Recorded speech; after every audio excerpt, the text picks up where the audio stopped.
Advocate general open കോടതിയിൽ ഡയറക്റ്റായി പറയുകയായിരുന്നു, yes we are supporting the petition എന്ന് പറയുന്നത് എന്ത് ജനാധിപത്യവും എന്ത് നിയമവ്യവസ്ഥയും നാട്ടിലുണ്ടാവുക?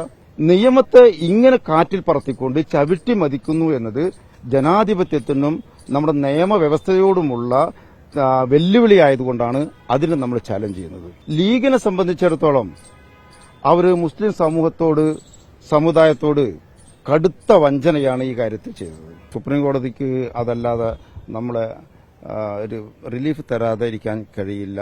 സുപ്രീം കോടതി നിയമത്തിന്റെ ഭാഗമായി നിൽക്കുന്ന ഇന്ത്യയിലെ ഏറ്റവും പരമോന്നത നീതിപീഠം എന്ന നിലക്ക് അതിൽ നമുക്ക് പ്രതീക്ഷ അതിനു മുമ്പേ ഉണ്ട്.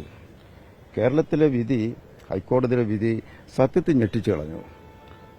ആക്ടിലും റൂളിലൊന്നും ഇല്ലാത്തൊരു സംഗതി വെറുതെ ഓപ്പണായിട്ട് അങ്ങ് പറയായിരുന്നു. അവിടുത്തെ ഏറ്റവും പ്രധാനമായിട്ടൊരു സംഗതി ഷോൺ ജോർജിന്റെ പരാതിയാണ്. ഷോൺ ജോർജിന്റെ പരാതിയിൽ 2 നോൺ മുസ്ലിങ്ങളെ അപ്പോയിന്റ് ചെയ്തിട്ടില്ല, അതുകൊണ്ട് അത് ഇൻവാൽവ് ചെയ്യണം, ബോർഡിനെ പിരിച്ചുവിടണം എന്നായിരുന്നു പരാതി. പക്ഷേ വകുപ്പിൽ അത് വ്യക്തമായി പറഞ്ഞിട്ടുണ്ട്.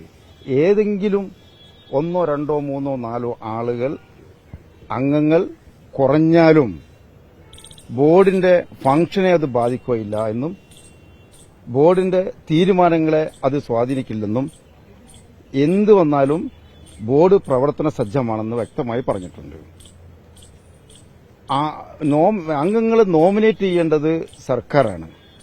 ആ സർക്കാർ തന്നെ നോമിനേറ്റ് ചെയ്തിട്ടില്ല എന്ന് പറഞ്ഞ് കോടതിയുടെ മുമ്പിൽ പോയി നിൽക്കുന്ന ഒരു വൈപരീത്യം, ഒരു വിരോധാഭാസം കൂടി ഇതിൽ കാണുന്നുണ്ടായി.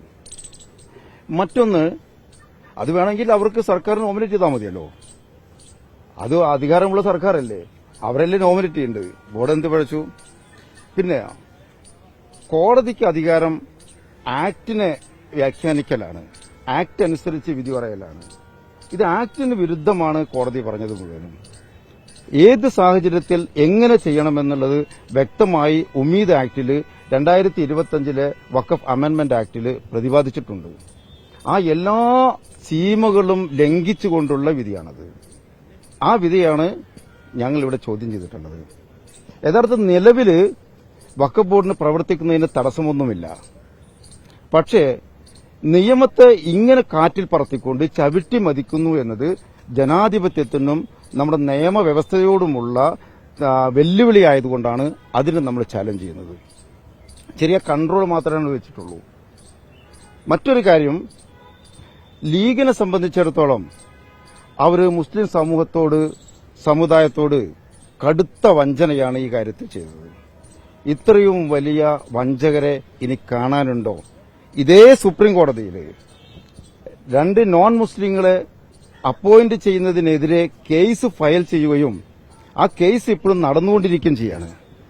ആ സമയത്താണ് 2 നോൺ മുസ്ലിങ്ങളെ അപ്പോയിന്റ് ചെയ്തിട്ടില്ലാത്ത കാരണം കൊണ്ട് ബോർഡ് പിരിച്ചുവിടണമെന്ന BJP നേതാവിന്റെ റിട്ടില് ലീഗ് അടക്കം നേതൃത്വം കൊടുക്കുന്ന ഗവൺമെന്റ് നേരിട്ട് കോടതിയിൽ പോയി അതിനെ സപ്പോർട്ട് ചെയ്യുന്നു.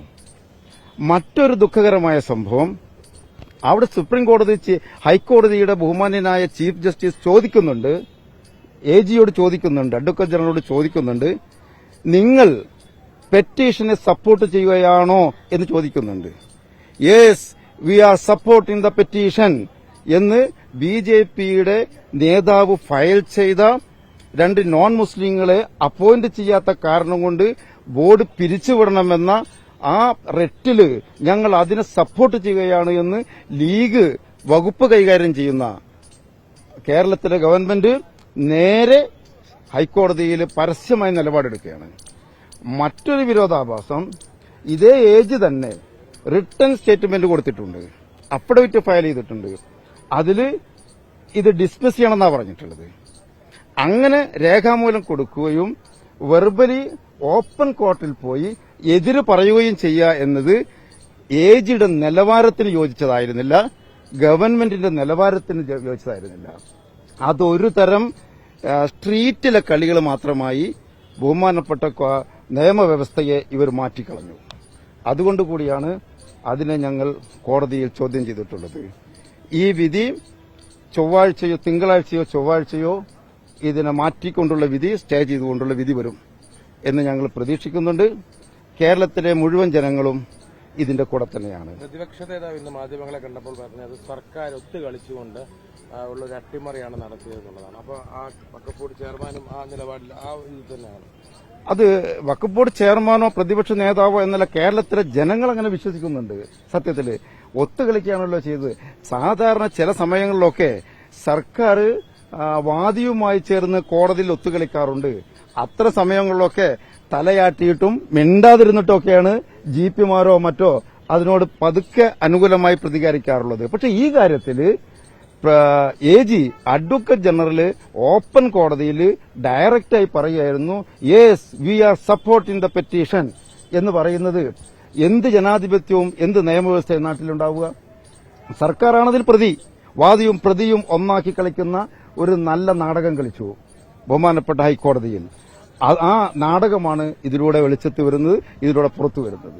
ഈ ലീഗിന്റെ സ്റ്റാൻഡിനെയും കൂടി ചോദ്യം ചെയ്യുന്നുണ്ടല്ലോ. ഇപ്പൊ പറഞ്ഞല്ലോ ലീഗ് അക്കാര്യത്തിൽ അപ്പം സമുദായത്തിന് അനുകൂലമായ നിലപാടല്ല ഇക്കാര്യത്തിൽ സ്വീകരിച്ചത് എന്നുള്ളതാണ് പറഞ്ഞത്. അനുകൂലമായ നിലപാട് സ്വീകരിക്കേണ്ട, സമുദായത്തെ വഞ്ചിക്കുന്ന നിലപാടാണ് ഇക്കാര്യത്തിൽ സ്വീകരിച്ചിട്ടുള്ളത്. കാരണം ഇവിടെ ഇതേ കോടതിയിൽ അവരുടെ പെറ്റീഷൻ ഇപ്പോൾ നിൽക്കുകയാണ്, അവരുടെ പരാതി ഇപ്പോൾ നിൽക്കുകയാണ്, ഹർജി നിലനിൽക്കുന്നുണ്ട്. ആ ഹർജിയിൽ വിധി കിട്ടിയിട്ടില്ല. 2 നോൺ മുസ്ലിങ്ങളെ ചേർക്കുന്നത് തെറ്റാണെന്ന് ബഹുമാന്യമായ പ്രതിപക്ഷ നേതാവ് മുഖ്യമന്ത്രിയായിരിക്കുന്ന സമയത്ത് അദ്ദേഹം ഇക്കാര്യത്തിലെടുത്തൊരു നിലപാടുണ്ടായിരുന്നു.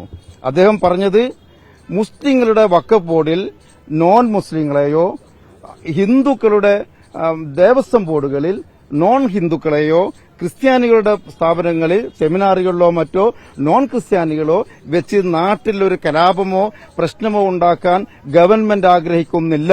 ഇതാണ് സർക്കാരിന്റെ നിലപാട് എന്ന് വ്യക്തമായി അന്നത്തെ മുഖ്യമന്ത്രി പറഞ്ഞിരുന്നതാണ്. അതിനെ കൂടിയാണ് ഇവർ കാറ്റിൽ മറച്ചത്.